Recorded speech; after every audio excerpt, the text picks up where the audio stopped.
Hello everyone, welcome to Beauty in the Garden. I am T. If you're new here, welcome. So today's video is going to be about how I go about planning my garden and how I go about utilizing the space that I do have. Now, as you guys can see, yes, I do have a nice size lawn. Okay, you guys can see, here's the lawn. So I do have a nice size lawn, but my lawn is for my family. So when I have family over, or my daughter wants to ride her bike, and my lawn is my husband's lawn, and my garden is my garden. So what we do is I don't mess with his lawn, okay? I do cut his lawn, but I try not to utilize any more space than I have. So I consider myself planting in smaller spaces that basically wouldn't have been useful. Okay, so like around the perimeter of my whole entire fence line is utilized by my garden. So everything in between pretty much is lawn. But my sand pit, I decided this year to really maximize this space. So before we go ahead and head into this beautiful sand pit, I'm going to talk to you guys about some of the things that I started.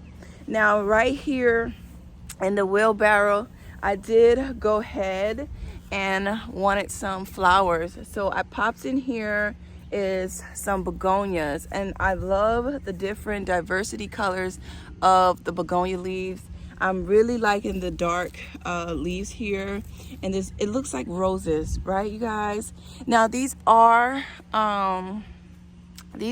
are cell plants, so they are recovering, and I'm okay with that because look at them. They're gonna bounce back nicely here. So far so good. I already started to see some new growth in the begonias, and as well right here is a delphinium. So this delphinium has been through it and so forth and so on, but honeys, can y'all see all that new growth back down here? So this delphinium is going to come back very, very nicely. And then back here, as you guys can see, is a dahlia. This dahlia here is actually a perennial variety of dahlia, and I'm really, really happy about that because it does get quite cold here, and I really like the fact that this one can get to 20 degrees, and so 20 degrees, it have some problems. So we don't normally get that low, so this will be a perennial here in North Carolina. So I'm decided to have this inside of this wheelbarrow, and I am going to stripe this. I'm going to paint this. I was going to paint it before I planted it up, but guys, I couldn't wait to go ahead and plant it. I couldn't wait to go ahead and plant it.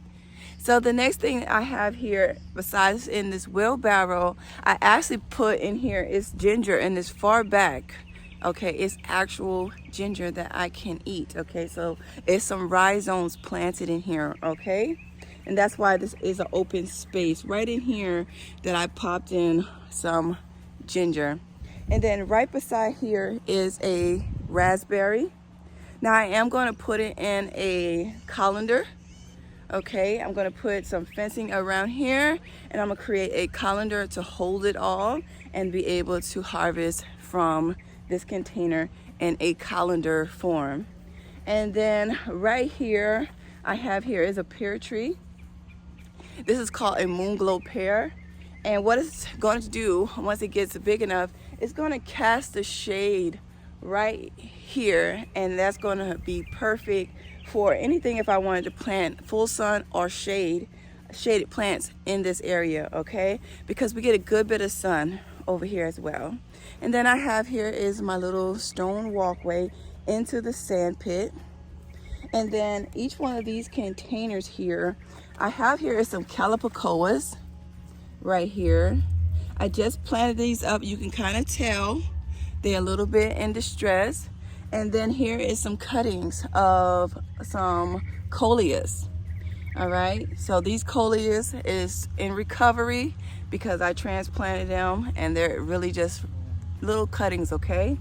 And then back here is a Persian shield. How gorgeous is this Persian shield with this beautiful dahlia? The color scheme is just I love it. I love it. I absolutely love this new addition. All right. And I did that same exact thing on both sides. And as well, once this tree right here, this right here is my nectarine. Okay. And you can see it is growing pretty good. And it's going to cast a shadow on my hostas. Now, if you did not know, hostas are edible. They're great to harvest when they are just coming up early spring, and you'll harvest those nice tender shoots and you can go ahead and cook those up. So always keep that in mind when it comes down to hostas as well. You can enjoy them in a dish. And then down here is a blackberry. So I have fruit all throughout this property, and I'm trying to literally maximize my space, my useful space that I feel is a great compromise between me and my family. Okay, so it's working for us when it comes down to the lawn and down to the garden. So I hope y'all understand what I mean by that. So it's like we all have our own little thing, and I absolutely love it. Now, don't get me wrong, you guys. I love the lawn too. Sometimes, you guys, I do work out right here from this side and to this side, and I will actually do suicides, okay? And I will run and keep running and running and running, and I do my little workout, or I use the ladder where I work out. So it works out perfectly. The next thing is I want to show you, and here's my squash. My squash is in grow bags. I did show you guys me planting them up and transferring them out. So here is the squash now. They have really took on a great deal of, it really has taken on a great deal of growth, and I really am happy with that. And matter of fact, I already see here is some flowers coming on, and I can see that one already is going to be a patty pan. And I'm not quite sure, that looks like a zucchini right here, patty pan right there. And then this one here,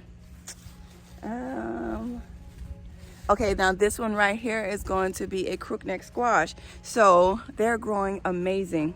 Now let's keep going this way here, because I have a lot going on in this sand pit. So like I was saying, all of the hostas are planted along here. I do have a dwarf rose that I'm going to dig up. I actually just popped it in there because I took it out of a container and I didn't want it exposed to the elements of not putting it into the soil. So I just popped it somewhere, and I shouldn't have did that, but I did it, and one of them actually died during that transplant. Okay, so down here we have is some celery. So we got some celery planted up right here and then right here, and as you guys can see, it has went to seed, but that is okay because I'm still going to harvest some of these little leaves here and there. And then down here, because you could just pop in celery leaves in your soup and they taste absolutely delicious. So use what you grow, okay? And then here is a little cherry tomato. I'm just gonna pop these ones off, and it's growing okay. It will be doing better soon because I will, like I said, I like to try to make sure that I take care of my plants as much as I can. And then over here we have here is a small little pepper, and then another pepper here, and some more Swiss chard here. And then we have here is a tomato. Now, I am not quite sure which variety of tomatoes that I actually planted in this sand pit because these are my extras. And I was like, I don't want to throw them away. So I went ahead and popped them in the sand pit. So whatever we're going to get, we're going to enjoy it no matter what. But I do want to show you everything that's going on in this sand pit. And look at these beautiful onion bulbs here. Look at all those seeds. Please, you guys, save your seeds. When things go to seed, save your seeds. Now, no, it's not going to be exactly the same, especially if it is a hybrid. If it is a hybrid, it's going to pretty much go off of whatever the strongest strand that they utilize, and that's what your seed is going to be. So keep that in mind when it comes down to certain varieties. You might not get what you have planted the year before. All right, so just keep that in mind. But guess what? You will still get a tomato now, won't we? We'll still get a tomato now, won't we? We still eat it, okay?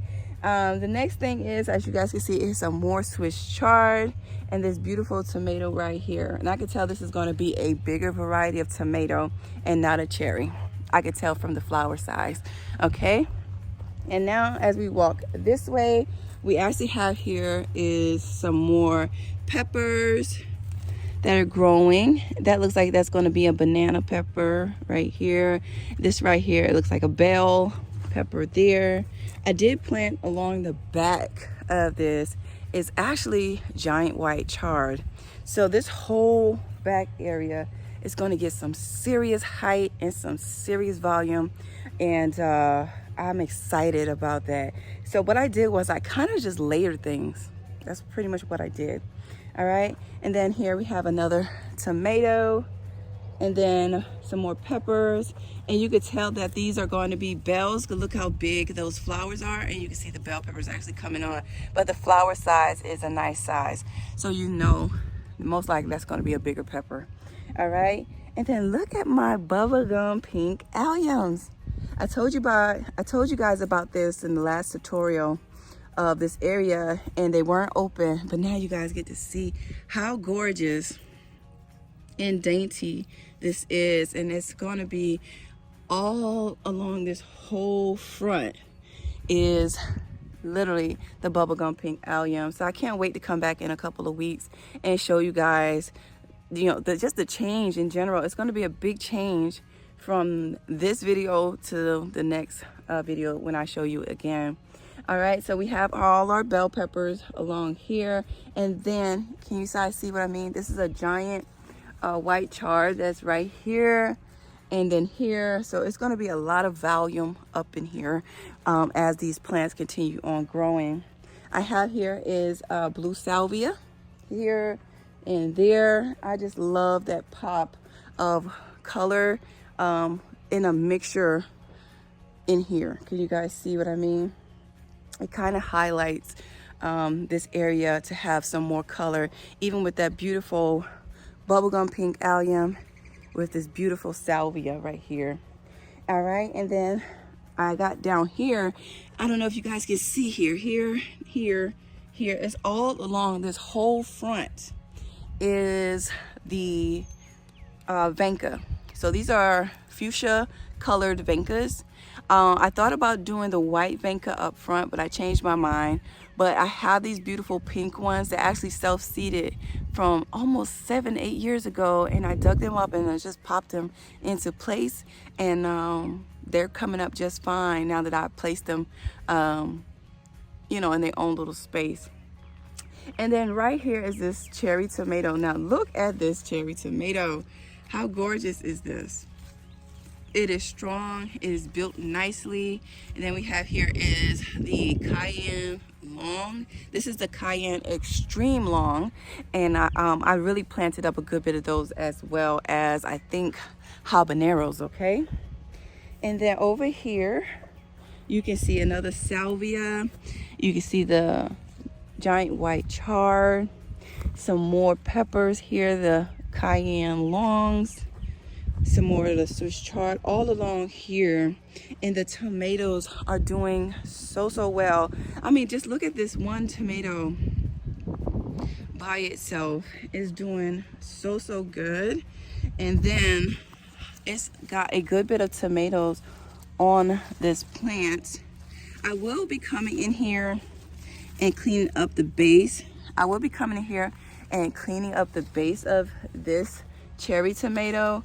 Now this variety cherry tomato is like a husky cherry tomato right here. I will be cleaning it up just a tad bit from the ground so that I can have airflow for the other plants as well. So that's pretty much too the key, is making sure everything gets its own area but still be able to get full sun and be able to optimize their space. Okay, so that's why I say always try to look into the plant size, the root size, and things like that, and you could be surprised how much stuff you can actually plant in a small space. All right, and the next thing here is I want to show you, because I just talked to you guys about the Venka. Here is the color. It's a beautiful fuchsia colored Venka, and it's absolutely gorgeous. And then here, and here, I think this is Thai. These are Thai peppers. I think these are Thai peppers if I can remember. Let me put my cherry tomatoes in my pocket. All right, so let me show you one more thing too here. Look at all the seeds. So I'm going to actually cut this after I get off the video with you guys. I'm going to cut this and I'm going to put it on my table so that I can let it finish up drying, and then I will store them away. So that's one great thing. And so as you guys can see, all of this here is growing very, very nicely. And then over here is my bonfire peach. I have a bonfire peach. It's a gorgeous peach. I mean, check out the color of this bonfire peach. I did show you guys it's on a tutorial, and it does already have some peaches. Now this peach variety is edible, but it is best to use in pies. It is not sweet, so you want to add, obviously with pies you add a good bit of sugar. So with this particular variety, it is best to cook with and not just eat. You get what I'm saying? So if you want to cook like cobbler or something like that, this will be the best way to go, is this bonfire peach. This bonfire peach is, from my understanding, is not that tasteful as the other varieties that you can just eat off the tree. That is okay with me because I'm just loving just the variety alone. I'm loving the color. I'm loving the different that these peaches are a whole nother different color. I just like the aesthetics of it, and as well I can still eat it. So it's a win-win for me, and I'm okay with that. All right, and then here I have is some watermelon growing. It is starting to run. Now I am going to go ahead and let this one run rampant, you guys. This is growing out of a grow bag, and you guys can see it is pretty healthy in this container here, and you can utilize anything as long as you keep it watered. So keep your garden watered and it will grow just fine. Okay, the next one up here is another squash. Now this squash here looks like it's going to be a golden zucchini. That's right here. And then I forgot exactly what this bush is called. I cannot remember what this bush is called. I will try to put it in the description box, or I'll try to pop it on the screen later. And then right here I have another beautiful pear tree that is trying to do its best here. And now I did do a oopsie, you guys, when I burned my fire pit. And I mean, my fire pit was huge. You kind of can see some of the coals fell out, and that fire was a good size, okay? And I kind of gave it a little too much heat over here, okay? The next thing up is I just put down this edging that I have to secure it. And I haven't secured it yet, but I will. And then all along here, you guys can see it's some mums that are growing all the way around. Now I did a oopsie, y'all. This is what I was telling you guys about the oopsie. So I planted lavender along this whole back end, and I put down salt. I put down salt to treat the sand, and I burnt all my lavender. So it's quite a disappointment for me because I really wanted that lavender hedge along this back, and I'm glad I propagated some lavender, but I hope that lavender holds out because it is from this lavender as well. But if so, then you guys, I'll just go ahead and buy another lavender and propagate it and see what happens. But here is the sand pit, and it is doing amazing. And I hope you guys is able to see what I mean by really packing in a whole lot in such a uniform space that you can really get a good bit out of this. Like I said, I have fruit in here, I have flowers in here, and I have vegetables in here. And all this open space, you guys, I can still put in more. And it's literally, if I had like one big garden row, okay? But I really packed it in here, and I'm able to grow a lot of food in this space and enjoy it. Look at that. All right, So if you have a small space, utilize your space, enjoy your space. I've seen a lot of you guys' tutorials. Y'all have amazing space, and I just love how you go ahead and showcase it. So I hope you guys truly enjoyed my video. Please don't forget to like, comment, and subscribe to my channel. Hit that notification so you can be notified when I do upload a video. And like I always tell you guys, there's beauty in everyone's garden. And bye-bye for now. Bye-bye, you guys. Happy gardening. I'll see you guys in the next one.